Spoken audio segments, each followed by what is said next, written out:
All right, all right, all right. We are just waiting for committee to start. And I believe, I think we're only going to be covering this for an hour because the first hour is when the Liberal MP is going to be in, and the other part of the hour is just boring election stuff.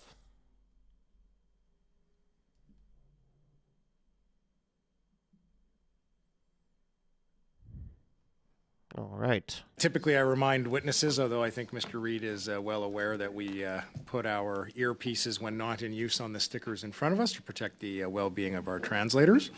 Colleagues, we are here today on M109, Instruction to the Standing Committee on Procedure and House Affairs, Amendments to the Standing Orders, and on the study of Bill C-65, an act to amend the Canada Elections Act. We will return to C-65 in the second hour of our affairs here today. But for the first hour, we have our colleague, Scott Reid, the MP for Lanark, Frontenac, Kingston, with us. It's always nice when we have a colleague from the House of Commons that joins us in their capacity as a witness. So, Mr. Reid, we very much look forward to hearing from you today, sir. Thank you for making yourself available to the committee. I'll turn the floor over to you for 5 minutes. If you feel like you need a little bit more time, not a problem. And then we will head into our opening rounds of questions. So with that, colleagues, on va commencer. 5 minutes à vous. We're going to begin. 5 minutes for you, Mr. Reid. Monsieur le Président. Thank you, Mr. Chairman. I will speak English today because I speak faster in English and much slower in French. If I get through this as quickly as I can. The purpose of motion M109 is to ensure that in the future it will be possible to amend the standing orders only with the consent of all recognized parties. This guarantee would be achieved by amending the standing orders so that when a debate on any future amendment is to the standing orders is underway, the rules which under all other circumstances can be used to limit debate will not apply. Henceforth, when the subject being debated is an amendment to the standing orders, the following 4 rules would cease to apply.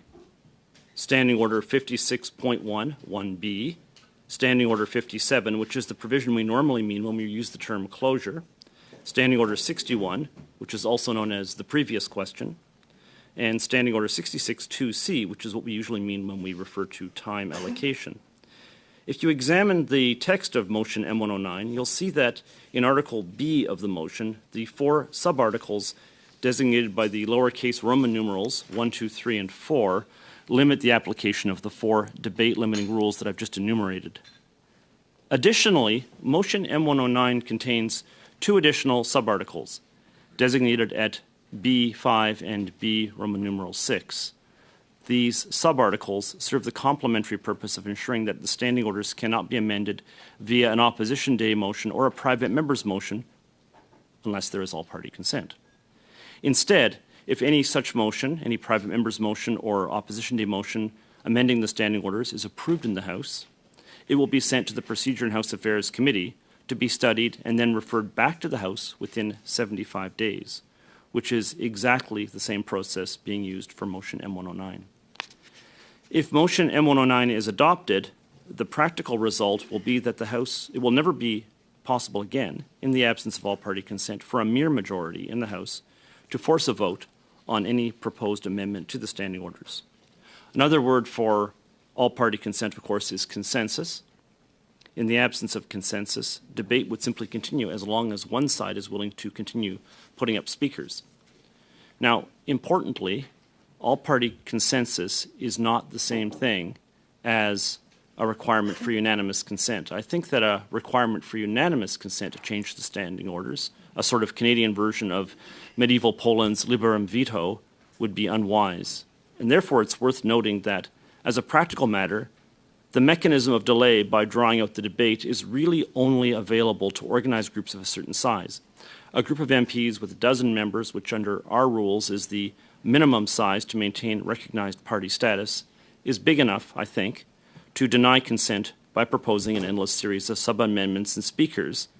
But an individual MP or a handful of MPs does not have the stamina needed to unilaterally sustain a protracted debate on a motion that has the resolute support of the other 330-odd members of the House. It's equally important to stress that motion M109 would in no way limit the use of closure, time allocation, or the previous question to any subject matter other than debates on the standing orders themselves.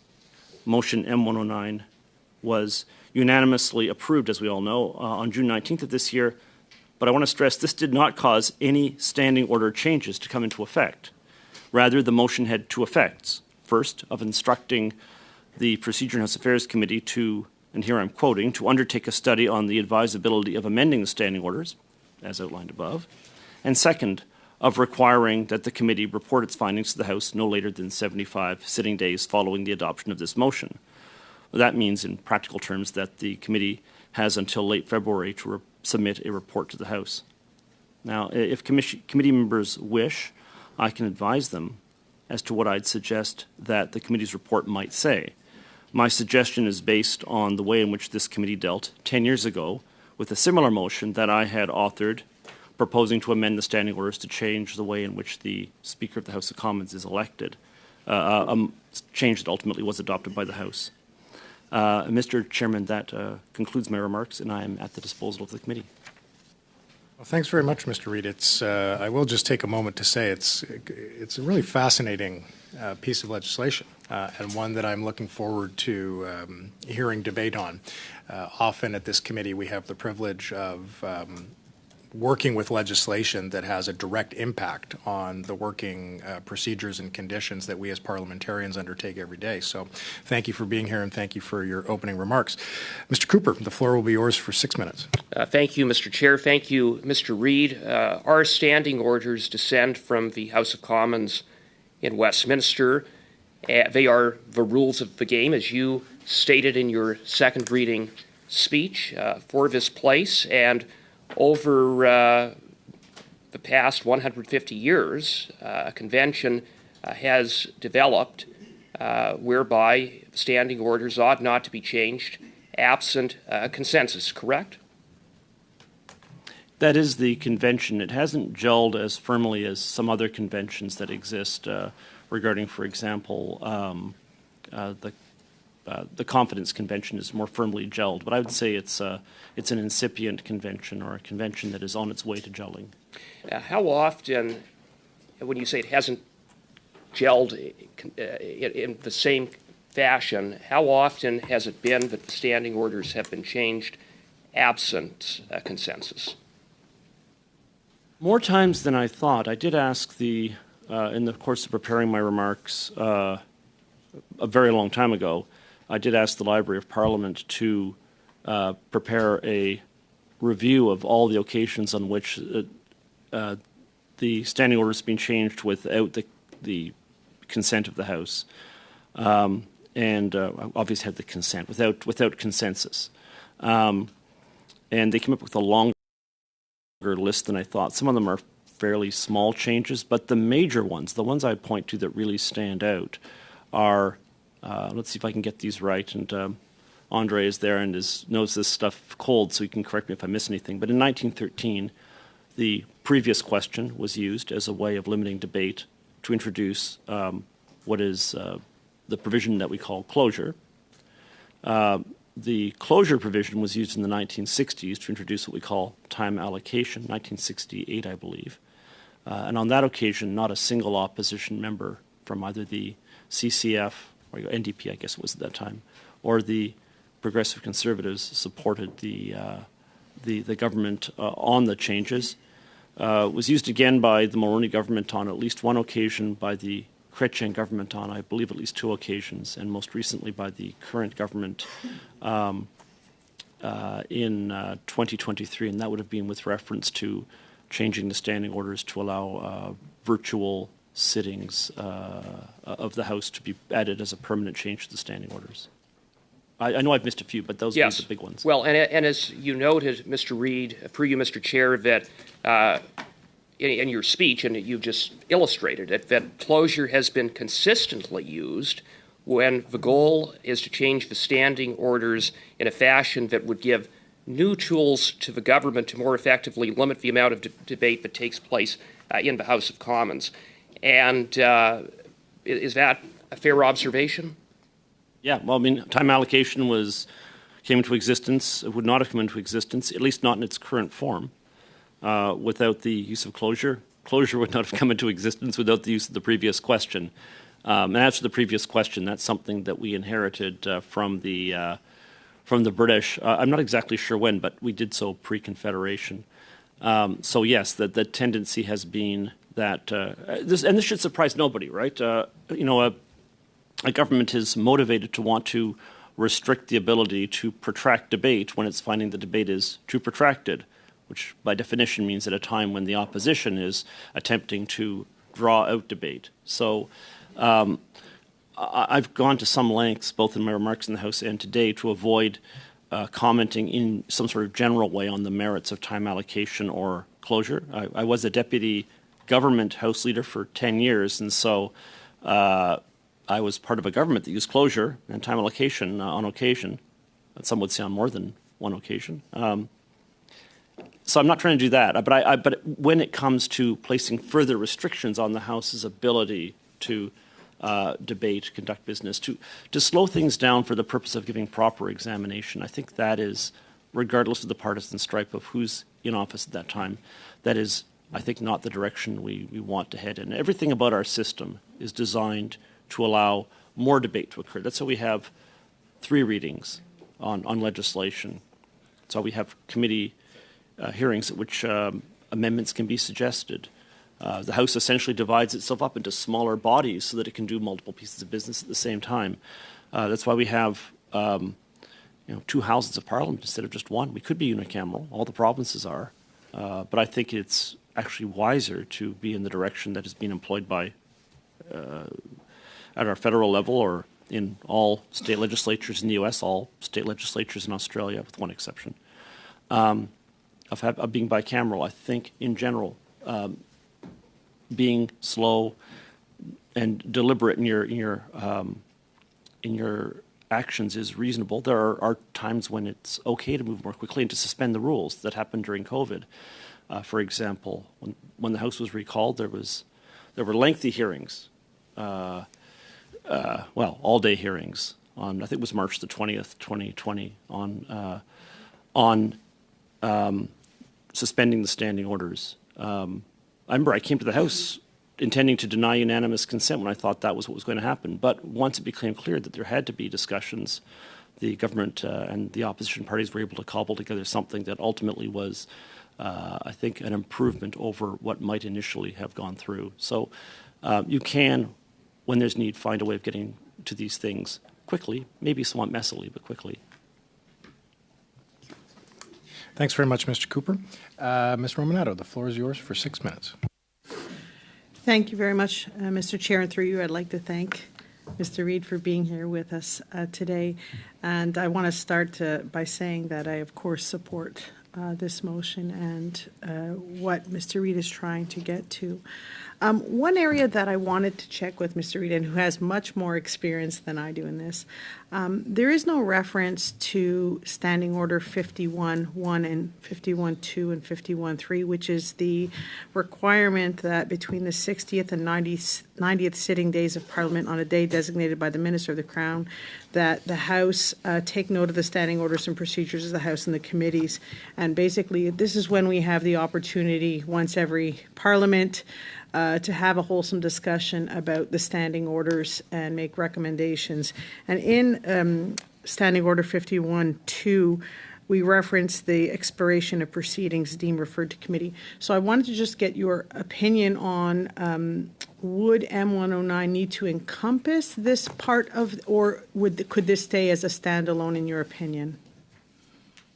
I don't think M109 needs to deal with this. M109 deals with the expiration of debate resulting in something coming to a vote. I believe what happens here is upon the expiration of debate, the item simply drops from the order paper. So it's the opposite problem. That, sometimes you want to be able to sustain debate on things because you think we could achieve a result. What I'm proposing is basically to make it less easy to achieve a result. Sherry, I'm cheating, and I'm going back and answering one of Michael's questions here through twisting slightly what you asked me, okay?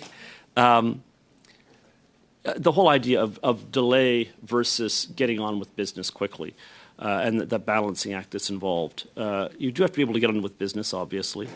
But when we have a situation where there's an actual tie vote in the House of Commons, it's interesting what happens in that situation. The Speaker breaks the tie, but the Speaker doesn't stand up and say, well, I've thought it over, and I like this piece of legislation, so I'm voting for it. What the Speaker says, and I remember the first time this happened when Peter Milliken was in the chair, and he knew that he might have to break a tie one day, and so he had a little piece of paper in his pocket ready for that moment, and he pulled it out and he said, the precedent is that when the Speaker is breaking a tie, the Speaker always does so in a way that continues the debate on the belief that it might be possible to achieve the necessary level of support, which of course is 50% plus one.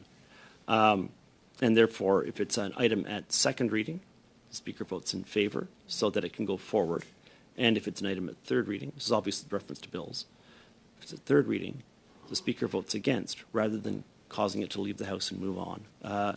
So I think that is kind of the guidance here. That being said, I think your underlying question is this: could we beef up the standing orders with reference to the debates on the standing orders, or the process for reviewing the standing orders? And I agree, and I think something that we don't have room for here, at least it's not stated explicitly, is dealing with practices that are not part of the standing orders, right? So the practices of the House, that's all the stuff that you find in O'Brien and Bosk, right? That's all about our conventions and practices. I think we should spend some time looking at that. I think it would be helpful, for example, right now, if we could come to a clearer agreement on what constitutes parliamentary language and what constitutes unparliamentary language, so that we can be clear on what the naughty words are and what the naughty words aren't. And I think it would be helpful if we could have greater clarity for all of us as to, we have this thing we say where you can't do through the back door that which you can't do through the front door. I think a clearer understanding of what that is would be very helpful. It means when the Speaker stands up and says that's out of order, or when the Speaker declines to do so, there would be more legitimacy. We would all say what he or she is doing is we support that, even if we didn't get what we wanted on the point in question. There's greater support for the Speaker's action. That's the definition of legitimacy. So I actually sat in on part of a study for the former Member of Parliament for Pierre Dollard, Mr. Frank Bayliss, when he introduced his PMB regarding sweeping changes to the standing orders. I believe you were actually on PROC. I'm not quite sure, but I recall being on that committee for that study, and it was changes such as limiting the power of parties to determine who speaks in question period, so on and so forth. It died on the order paper, but there was only about 2 hours of debate that would have been devoted to this extensive motion, and I believe you supported it at that time. Could you elaborate a little bit on your thoughts now on that? Yeah, so Frank, yeah, right, it was a sweeping motion. I remember when I talked at the time, I said, I think, Frank, this might be a bit too sweeping. It's easier to get things through if they're modest in scope, which is part of the goal with M109, make it narrow in scope. But having said that, I mean, he was hitting at something that frustrates all of us, which is that we've allowed our practices to move us in the direction of greater centralization. The practice of a list being submitted to the Speaker there's no standing order about that. It's a practice. The Speaker could, in theory, say, I'm simply not looking at that list. I'm going to see who stands up and respond to that person, as still happens at least some of the time in the United Kingdom and in some other parliaments. But it's difficult for the Speaker to unilaterally say, I don't like that particular convention. The Speaker's all about following the precedents. And I chair my party's caucus. I mean, they don't want me to start saying I'm picking and choosing the conventions I like about how we behave there. Mr. Reid, as much as I'd love to hear you talk about what goes on in your caucus room, so I will permit you a few more seconds, but if you could wrap up, that'd be great. Thank you. That's very sage advice. I'm not supposed to speak at all about what happens there. As a matter of fact, I think the point is that he was, I think, moving towards using a standing order to lock in a replacement to a convention, and sometimes that's what's necessary when the conventions have gone in a direction that is no longer reflective of what the House thinks they ought to be. Thank you, Ms. Romanato. Madame Gaudreau, 6 minutes à vous. Thank you very much, Mr. Chairman. I'm delighted to be discussing a substantive amendment to the standing orders where I was personally insulted. We've worked many hours on the PROC committee, and we at the bloc tabled a dissenting report. Now, having said that, there was a multitude of recommendations that could lead to a consensus, and we understand that in an exceptional case like COVID, extraordinary measures were taken. But when it's over and we have to have a major amendment to the standing orders, I'm absolutely delighted that this be tabled today, because not only are people telling us, my constituents tell me, what is your committee for? Decisions are made behind the scenes with the House leaders' offices. Well, let me tell you something. There was no consultation among them, and that's unacceptable. So my question is, will this proposal guarantee that there won't be some kind of fast track or maneuver to not have this happen again? I'm sure that if motion 109 is accepted, there will be no way to fast track this, in good French, let's say to limit debate. That would be cancelled when it comes to discussions about the standing orders, just the standing orders. I thank my colleague for his French, because even in English, you have to speak slowly for our interpreters here. So I understand your good intentions. I may be on the government side, although they tabled this and they are trying to assuage their conscience by changing their mind. I don't know whether it's unanimous in your party, because when there's consensus in a legislative process, we're talking about democracy here. Yes, it's possible to accelerate when there's an emergency.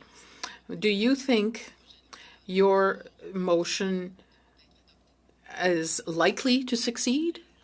Is there a risk that it will be adopted? Yes, I think so. It was accepted unanimously.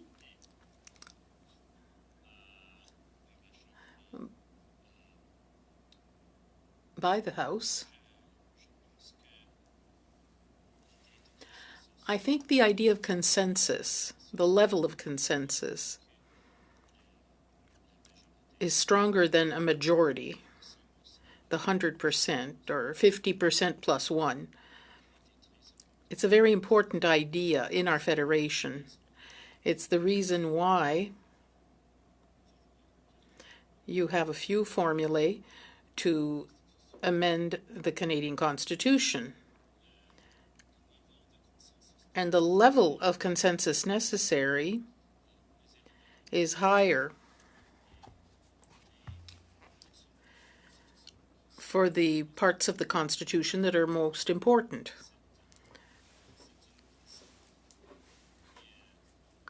This is a concept that's absolutely essential in a real democracy. A majority democracy with no guardrails is not a real democracy. It's not a safe democracy. I think that the guardrails are always a good idea. In closing, I want to say, Mr. Chairman, that during the pandemic we noted, and these are the people of Laurentide-Labelle who told me, wow, you're working together, because we had a planetary issue going on, particularly within our borders, and we demonstrated that we were able to do this, able to work together. And I think that that's a moment that made me want to continue in politics And I can say this now because I will never seek to be in power, be a minister. When people see that once the emergency is over and our system turns into partisanship at all costs, this is what we've been experiencing for months now. Your party is paralyzing government No, or the Liberals parliament. are. It reassures me to see that the substantive rules of the House are such that I hope this will be adopted. In your opinion, will that allow us to review what was done in the past, or is it really for the future? To revisit previous decisions. Well, for example, the decision made in June.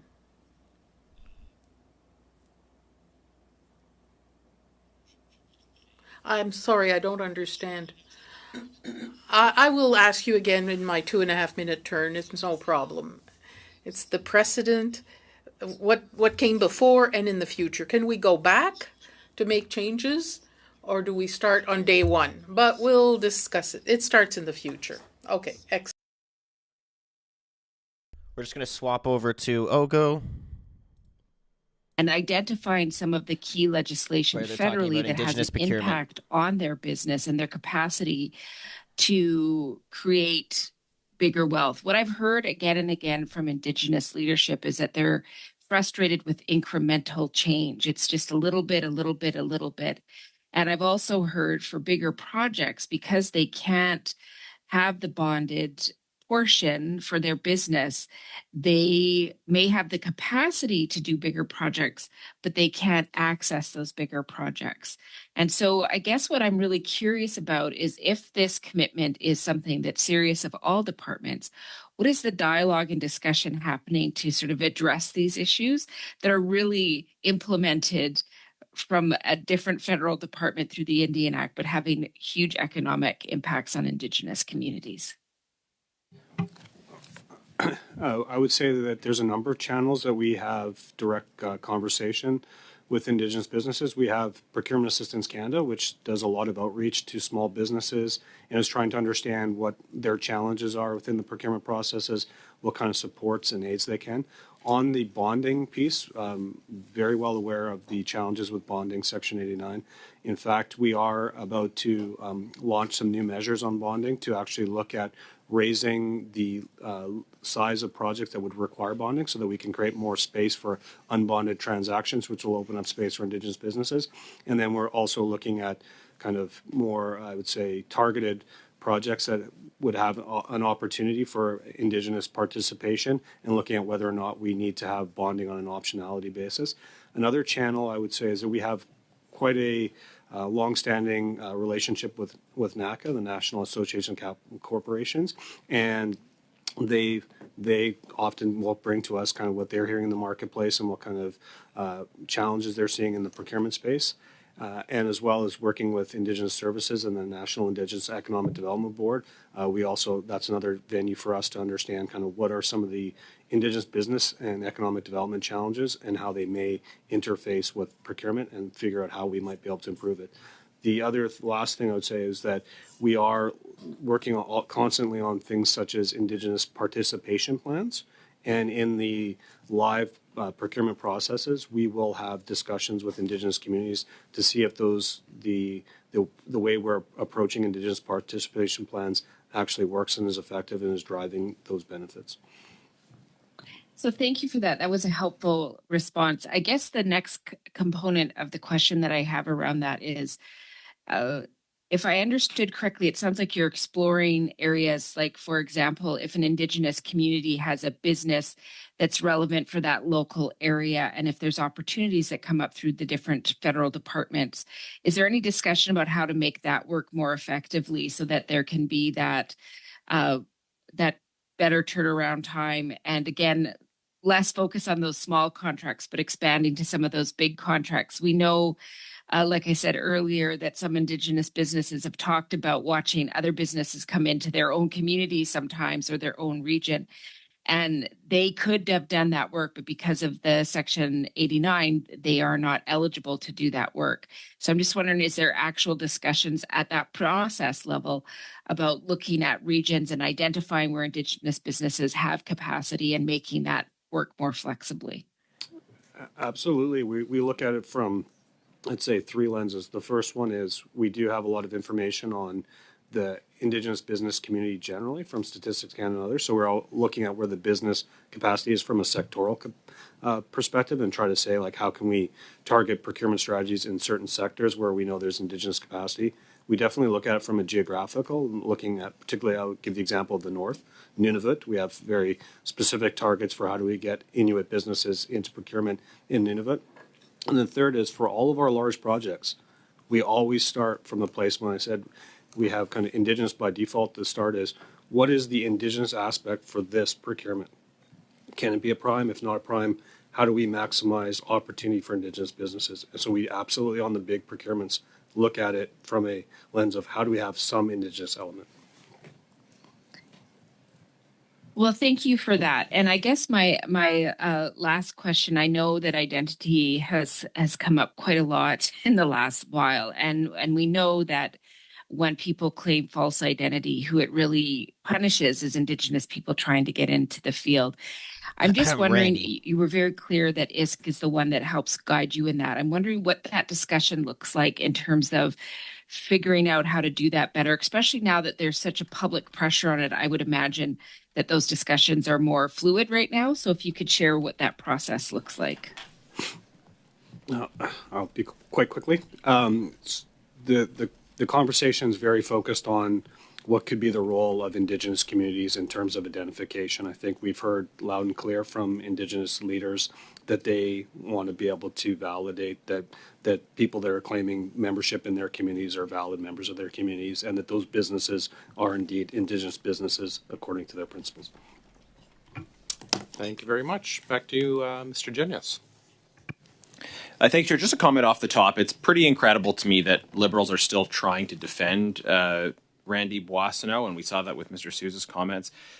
Just to be clear about the facts, GHI was owned by Randy Boissonneau. It appears that he dumped his shares, yes, at the last minute. He dumped them in June of this year. But he owned and directed this company while sitting in the federal cabinet and while pretending to be Indigenous. So Mr. Sousa pointing out that the Liberal ex-minister dumped his shares at the last minute, I don't think is much of a defense.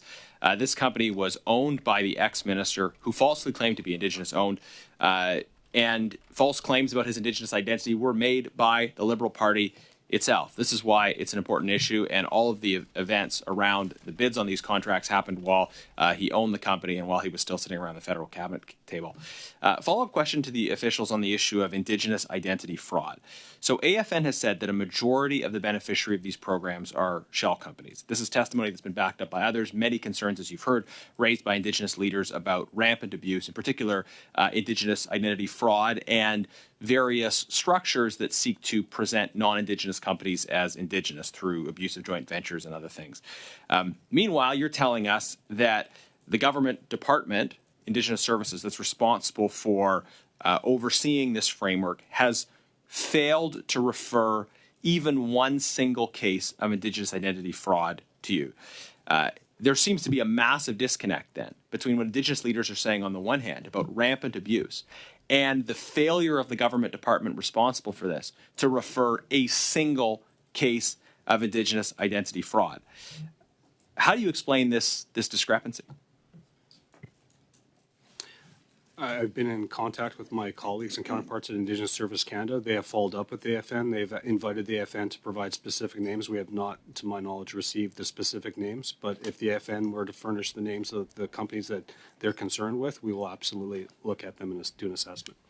Okay, but I'll just say on that, you've got significant concerns from many different Indigenous leaders. It's not their job to police the specific enforcement of the program. They're seeing a problem in general, and you would expect that government departments would be able to assess these bids, identify the problems, and when you don't have a single case identified by the government, it suggests that there's just a lack of interest, a lack of capacity, whatever it is, to actually enforce the basic parameters of this program. I guess I'd say, like, isn't it your job to, well, maybe not yours as particular individuals, but isn't it the government's responsibility to enforce this program and not Indigenous leaders who are outside of government? Again, my understanding is that Indigenous Services Canada periodically is doing verification of the businesses on the Indigenous Business Directory, and that some businesses will be removed over time because they'll have changes in business status or whatnot. In their work and verification, they have yet to refer one to us on the pure basis of misrepresentation. Yeah, I guess it just seems to me, though, like, maybe you guys should offer a contract to some of the folks at the Globe and Mail, because they are turning up all kinds of information about abuses in this program. Others, Global News, many have exposed critical information around abuses of this program. The government can't identify a single instance of Indigenous identity fraud, it seems, and yet media and Indigenous leaders are bringing all of these cases forward. I just don't understand where the disconnect is. Well, there is one area which is very technical. Is, to my understanding, some of the businesses that Global News and First Nation University and others have identified, I was saying that they don't have indigeneity, or their respect to businesses that are part of a Indigenous organization that may not be recognized by those bodies, but is recognized by the Government of Canada. What? Okay, yeah. So yes, you have an instance where you have communities that are not considered Indigenous communities by mainstream Indigenous organizations that the Government of Canada does. So that's another issue. But like, how do you explain the fact that there's not a single case? Has the position of the government, like, are you listening to it? Is the government listening to what Indigenous leaders are saying? Brief answer. Again, Indigenous Services Canada is doing verifications, and perhaps the explanation is that the veracity of this misrepresentation isn't there. Thank you, gentlemen. Mr. Kuzmierczuk, welcome back. And thank you so much for your testimony here today. We've heard from Indigenous witnesses representing organizations and businesses across Canada how important the PSIB, the procurement strategy for Indigenous businesses, is. And you highlighted that fact. The Government of Canada enters into 400,000 contracts or purchases or transactions, $37 billion. 5% of that set aside for Indigenous businesses could make a huge difference, and is making a huge difference for Indigenous communities and businesses across Canada. But our conversation is about strengthening this program, and it's about strengthening the integrity regime as well too. The previous integrity framework, the Harper government's integrity framework, had significant weaknesses in it. I'd like for you to speak about the fact that under the old Harper integrity framework, a company like GHI would still be allowed to operate. There wouldn't be any avenues to suspend their contracts with the federal government. Can you speak about the weaknesses of the old Harper integrity framework, and talk about the improvements that have been introduced by this new Office of Supplier Integrity and Compliance? What are the differences? Thank you so much for the question. I will just start, and we'll turn to David in order for him to explain. So, as I mentioned previously, I think the main improvement that we have seen with the launch of the Office of Supplier Integrity and Compliance is to have moved from a system that was only oriented to criminal charges and conviction, so moving from there to a system that is much more broader in the way it considers ethics business, and that offers very much more triggers in order for us to act. But David, if you can.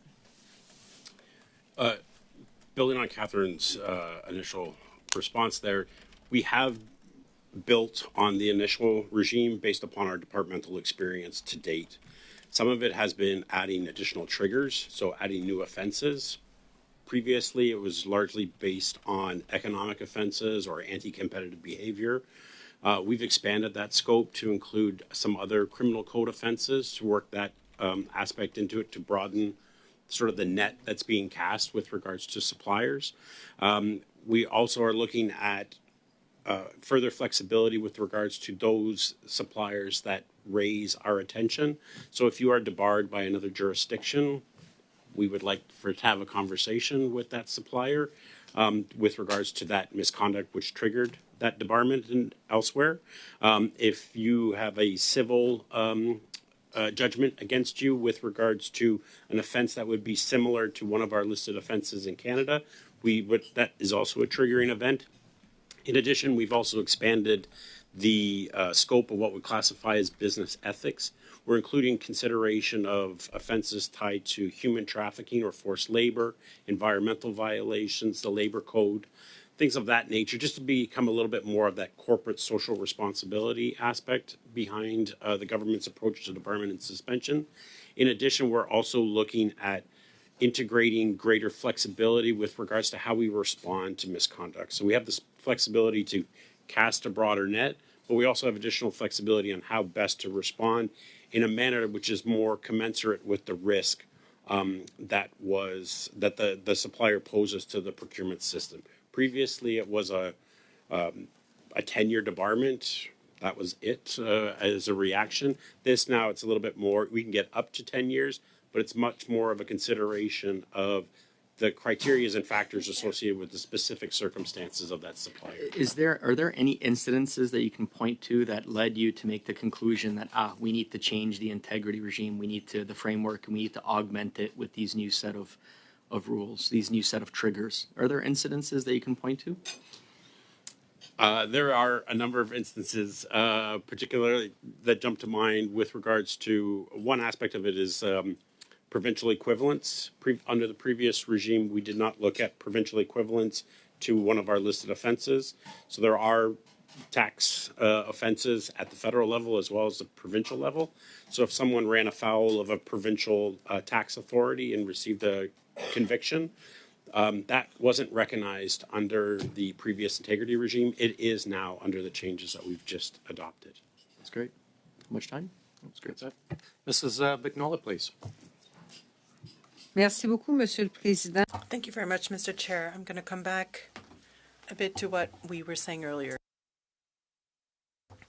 For an Indigenous business that after signing a contract with a non-Indigenous business, that it is being set aside, an Indigenous business that notices that, does it have a way during the duration of the contract to raise a red flag, to say, hey, wait, this business is not respecting the contract, which means that I'm being used like a shell company and that's unacceptable. Is there a way during a contract for a business to flag something like that so that there can immediately be action taken? Thank you for this question. What I would say is that during the contract itself, there's a technical authority and a contracting authority, and the technical authority supervises the delivery of the goods or services. So first it would be the client that has signed that contract for goods or services. A second aspect to consider is to contact Indigenous Services Canada to clarify the measures related to the joint venture statute and status. If that person knows that criminal activity is occurring or that it looks like there's criminal activity, they can definitely refer that case to the RCMP. And the last point I would raise is that we are working very hard in concert with the Competition Bureau and the RCMP for fraud decline. Any person in procurement who thinks there may be issues with the contract or a supplier can call a line, an anonymous line, to tip authorities off. Of course, people can tell us who they are also. We look at that information, and sometimes it will be combined with other information to give us more information to investigate a. Ms. Blaney, please go ahead. Well, thank you, Chair. And the question that I would like a little bit of clarity on is I understand that there hasn't been any charges that you're aware of businesses using false identity to get contracts and get resources for that. That is concerning to me. I do share that concern. And it sounds also to me like the only pathway forward is to simply remove a business from the list. And I would say that I would hope that there was a higher level of accountability. Just removing a business from the list is a very passive action. It doesn't really address the fact that there has been an element of fraud and that people are claiming Indigenous identity when the community does not see that as belonging to them. So I'm just wondering, is there any actions beyond simply removing the business from the list? And is there any discussions around looking at that and making sure there's a level of accountability that is higher? Again, as I stated in my opening remarks, we're really concerned about protecting the integrity of the procurement system. So if a business is being removed because they were misrepresenting themselves, we would like that to come to our attention. And Catherine, I'll turn to Catherine, who can talk about some of the tools she may have if there's a case of misrepresentation. Thank you so much. So what I can offer to complement the answer is that, again, and I mentioned it previously, the authority that we got are very recent. So it's not intuitive for people to think of us because our past authorities were based on criminal charges and conviction. So we are super pleased about those new authorities. We are implementing them. I have reached out to all counterparts within the federal government to explain that those new authorities and what role we can play in deterring such behavior. So as the deputy mentioned, if the reason to remove somebody from the list is linked to fraudulent behaviors, we can play a role, and we are ready to play that role. However, we are counting on the lead operational agency or authority in that domain to refer the case to us in order for us to assess if it meets the criteria under the ineligibility and suspension policy and maybe action more broader response to those type of conducts, if I can say. Thank you very much. And I'm just wondering, that's the time. Thank you. Unless you have a very quick question, they can get back to us in writing. No, it's fine, Chair. Thanks. We'll go to Mrs. Block, and then we'll finish with Mr. Baines. Thank you, Chair, and I will be splitting my time with my colleague, Ms. Kusi. So thank you as well to the witnesses for joining us. You are a fairly new office, given your creation in May of this year. And I would just simply note that it was, in fact, the Deputy Minister for PSPC, Ariane Reza, who stated on June 3rd that the committee, that the creation of OSIC will help the department respond more effectively to cases of supplier misconduct and unethical behavior. I guess what I'm hearing today is that the work that you will be doing is very reliant on whether or not departments refer these cases to your office. Is that correct? Thank you so much. It's important to mention that we can do two things. So we can self-assess some cases based on other source of information, and it's what we did in the case of GHI because it came through other means than an authoritative or an authority within a department.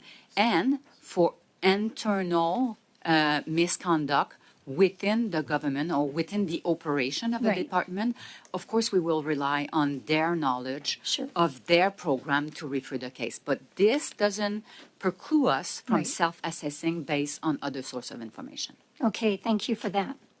Mr. Mills, in your opening statement, you stated that because PSPC gives out such large contracts, the department can really only look to get Indigenous businesses involved as subcontractors. However, we have learned over the last couple of years, as we've been studying everything that's been going on in procurement, that departments don't track subcontractors.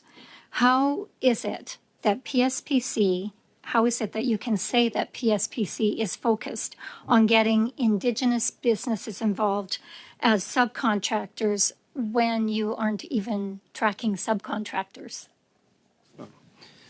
What I can say is that for the very large transactions, many of those will require Treasury Board authorities. And so I will see the Treasury Board submissions, or the procurement results will sometimes require Deputy Minister approval. So I will see that the contracts that are being awarded do have Indigenous participation plans. They have target levels. So I know that the activity are being identified at those contracts. We haven't been systematically capturing that value. So that's what we're focused on as a department this year, is to make sure that we're systematically capturing where we have those Indigenous participation plans, or what the level of involvement is. I do agree it's been a big gap up until now, but I have seen these contracts going through. And I just want to clarify that there are some cases where Indigenous companies are the prime. So I know in the Arctic warning system, there's actually an Inuit company that is the prime. So it's just generally, in most cases, our large projects like the center block rehabilitation, there's no construction company in the Indigenous space that could carry that out. Thank you. Thank you very much. Mr. Chair, as I'm sure you're well aware, there are many issues which our Canadians are seized with at this time. Obviously, the privilege motion in the House of Commons, where the government is refusing to hand over the documents regarding the Green Slush Fund. As a result of the good work of this committee, we saw the resolution of the Minister of Employment, where he finally recognized what he was doing was wrong, because his Prime Minister would not take responsibility for removing him. And he finally resigned. And I really believe a lot of that has to do with the good work of this committee. But the other issue, Mr. Chair, that this committee, as well as Canadians are seized with, is the issue of the $9 million residence in New York. We have had Mr. Clark here twice now to testify. We have found that he has not been truthful with this committee. Comments that he has referred to as comments in passing definitely appear to be more than that. We have had colleagues on this committee say comments in passing include things like, the weather today is gloomy. We are getting close to the holidays, but the comments that Mr. Clark made are significantly more in depth, show much more of his involvement in choosing this $9 million residence. And I believe that there is a yearning from both Canadians and this committee to know more from those who were there, Mr. Chair. And with that, I'm moving the following motion: that the committee call Mario Bott, the Director of Management at the Consulate General of Canada in New York, as well as the three other individuals in the room when Mr. Clark made comments in passing about the residents, as he stated in testimony November 21st, and that one additional meeting be held on this study to accommodate these witnesses. Again, Mr. Chair, he says they are comments in passing. It is evident that we need more information. I'm going to interrupt you for 2 seconds. Certainly. Thank you, It Mr. has Chair. gone out already a few days ago, but the clerk is just sending it out again. Thank you very much.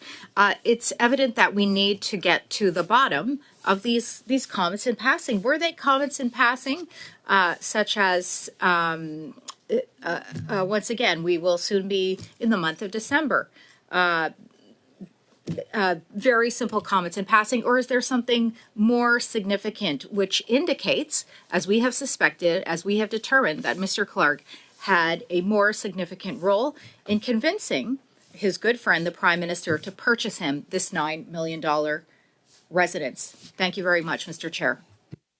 Thanks. I'll start, Mr. Sousa. Just before you continue, I'm starting a speaking list. Remember, I will announce the current speaker and whoever else is next on the list. So pay attention. Go ahead, Mr. Sousa. Yeah, thank you, Mr. Chair. So there's been a number of meetings. I think we have over 7 meetings already on this issue. You're making reference to an individual who's now retired and is a private citizen, also making reference to individuals that are mid to low level who have no decision-making issues here. Tom Clark appeared before us. He wrote a letter. He was under oath. He stated his position very clearly. And in the end, what we found and what we've noticed is that the decisions were made by a very extensive process, and the comments that may have been made were certainly not relevant to the decision because those comments were similar to those made by previous Conservative individuals that had a mission in that very same city. So I think this is a moot point, and I wouldn't proceed further, given that we have such important business to attend to, more relevant as we go forward. And I get this is being used as a film studio, but the member opposite for media clips. But we have some important business, Mr. Chair, and I think we should just turn this down. Oh, no one else? Are we ready to go to a vote? Madame? After this vote, we're going to watch Pierre speak to reporters, and then Ms. that's it. I was just going to cover committees for the first hour. Mr. Baines. Against. Mr. Jawari. Against. Mr. Kuzmierczuk. Nope. Mr. Sousa. No. Ms. Block. Yes. Mr. Genuis. Yes. Ms. Kuzi. In favor. Madame Vignola. No. Ms. Blaney. Doesn't pass. No. 3 yeas. 1, 2, 3, 4, 6, 7 nays. Thanks. It is defeated. We'll go to Mr. Baines for 5. Okay. Let's switch over to see Pierre talking to reporters there, because we're on the hour mark here. If you guys want to continue to watch this is OGGO, but I think we kind of hit the good parts already. Let's go ahead and just close that, and let's see what Pierre had to say. Nous vivons à côté de la plus grande puissance militaire. Skip past the French part. Et prennent en compte que notre PIB par capita, 100 milliards de dollars, qui a causé la crise de logement. Donc, nous sommes dans une position économique de faiblesse après 9 ans. Des augmentations de taxes massives sur l'investissement, sur la question de sécurité. Nous avons des problèmes de visiteurs au Canada pour régler ça. Il doit aussi présenter un plan sur le militaire et drogue. M. Trudeau doit mettre à côté le parti d'attaque des autres chefs politiques d'ailleurs. Je comprends que M. of our economy. Here we go. The world combined. Que M. Trump veut protéger ses travailleurs et sa sécurité. On a besoin d'un premier ministre ici au Canada qui va finalement défendre nos travailleurs et notre sécurité en mettant le Canada en premier. C'est ce que je vais faire. Thank you very much for coming, everyone. Now in English. The United States is the greatest economic and military superpower in the history of the world, and they are our neighbor. The U.S. is responsible for $1.2 trillion of our trade. We trade almost twice as much with the Americans as we trade with the rest of the world combined. Trade with the U.S. is 40% of our economy. President Trump yesterday made an unjustified threat of a 25% tariff on our already weak and shrinking economy. Justin Trudeau and Chrystia Freeland were surprised, amazingly. Everyone else knew something like this could be coming because President Trump had been talking about it for years on the campaign trail. Yet 20 days ago, Chrystia Freeland said, "Don't worry, Canada will be fine." Apparently, neither she nor Justin Trudeau were following what the incoming president was saying. And now we must take account and we must be honest with our unprecedented weakness. After 9 years of Prime Minister Trudeau, our GDP is smaller than it was when he took off, per capita is smaller than it was when he took office.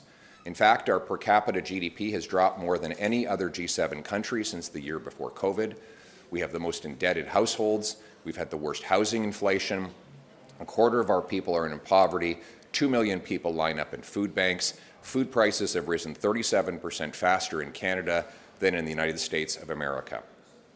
Our economy is teetering on the brink of collapse. And now we face this renewed threat. We need a plan to put Canada first on the economy and on security. So, to start with, on the economy, I'm calling on Prime Minister Trudeau to put partisanship aside and, in the spirit of Team Canada, to accept that he cannot go ahead with quadrupling the carbon tax to 61 cents a litre. This was an irresponsible policy to begin with, but combining this kind of crippling energy tax increase with potential tariffs from Donald Trump would push our economy into a nightmare and a tailspin. So let's put partisanship aside and axe the tax.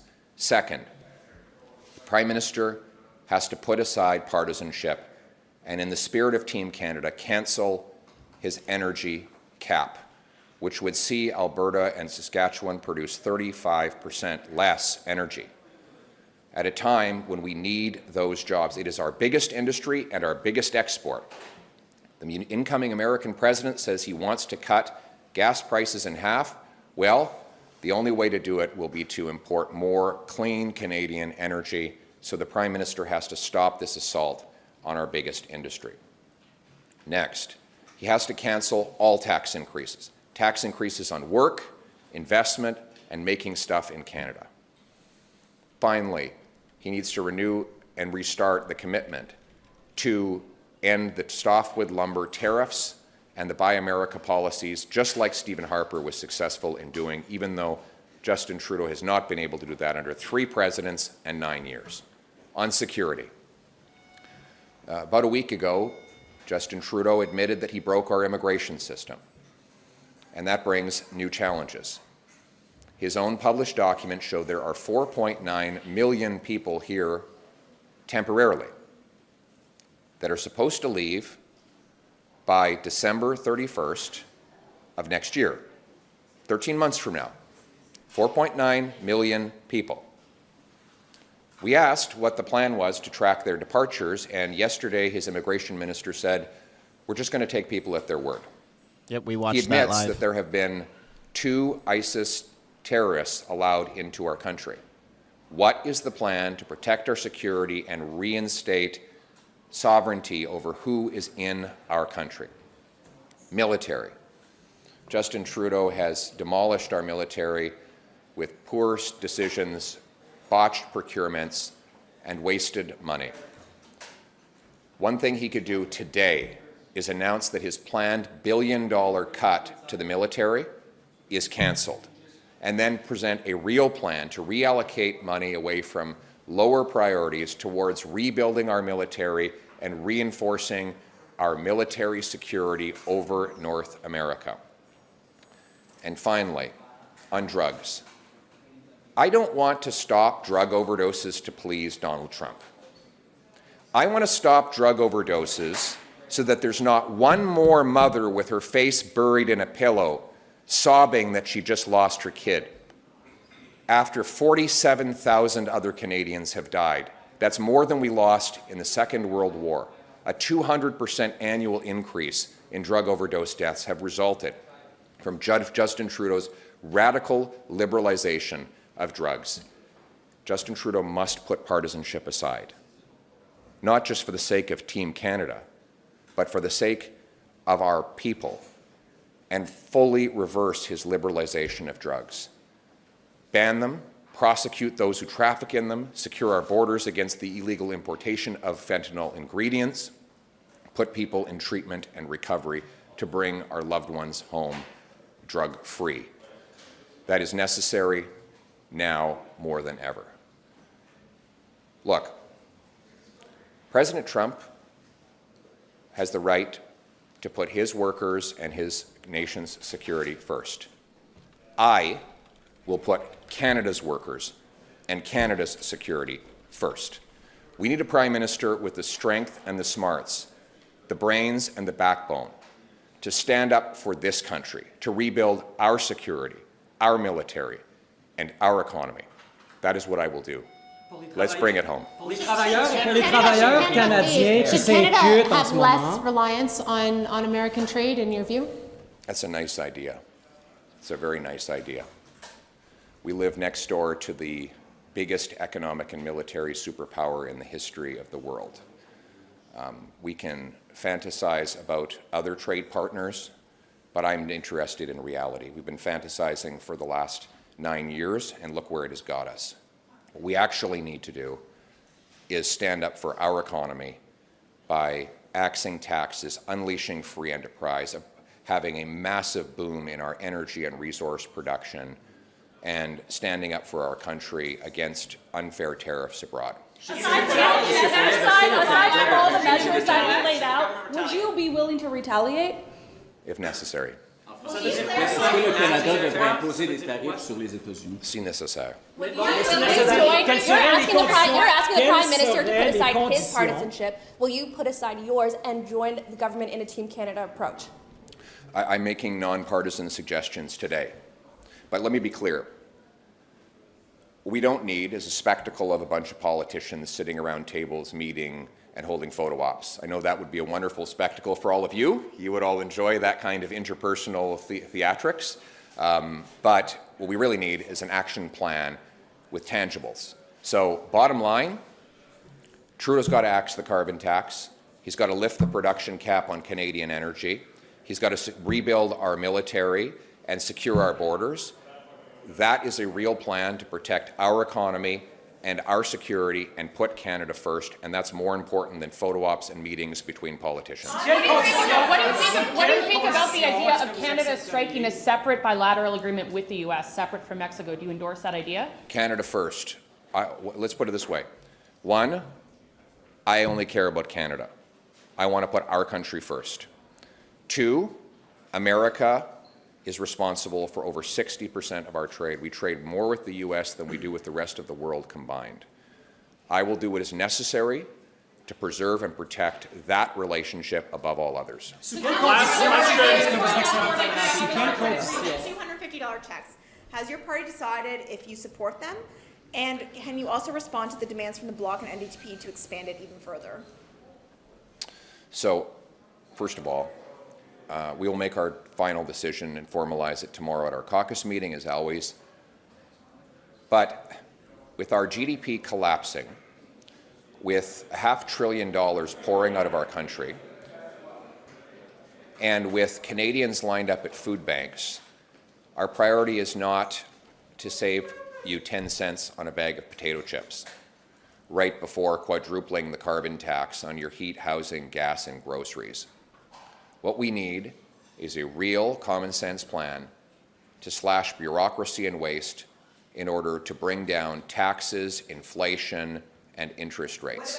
And we will answer. We also know that on the checks, Justin Trudeau has said, when he was asked about checks not long ago, he said, if you give out checks, you drive up inflation by exactly the same amount.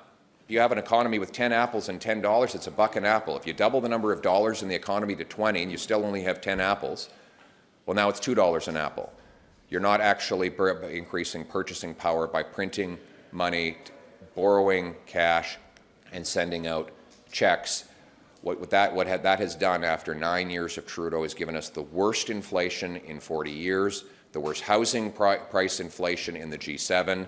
We have people living in poverty. They can't find homes. We need a real common sense plan to permanently axe the carbon tax, axe the sales tax on new homes, so that Canadians can earn a powerful paycheck that buys affordable food, gas, and homes in safe neighborhoods. Nous avons besoin d'un vrai plan pour couper les taxes et impôts et permettre les gens de gagner des plus grands chèques de paie et pensions qui achètent de nourriture et de logements dans les communautés sécuritaires.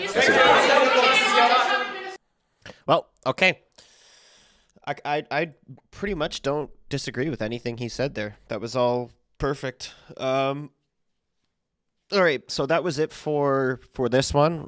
For this stream, we're going to cover question period in just under 2 hours now. So, yeah, I was only going to cover committee for an hour because the first committee that we covered, PROC, only had that witness in for an hour. And same with OGGO. I believe they're not talking about Indigenous procurement for more than an hour. So, not like those committees were too interesting anyway. But yeah, Pierre, I liked listening to Pierre there. So, I will see you guys for question period in just under 2 hours. Here, I'll put the link in chat. Believe that's the right link. Yeah, that's the right link. Pierre and Trudeau will be in the house today, so should be a good little spar. And yeah, everybody go and get some food and do whatever, and we'll see you shortly. And thanks everybody for tuning in. And I'll be live again tomorrow as well too. So we'll be covering a committee, I believe. I just need to double check to see which ones. But yeah, thanks everybody for watching, and see you shortly.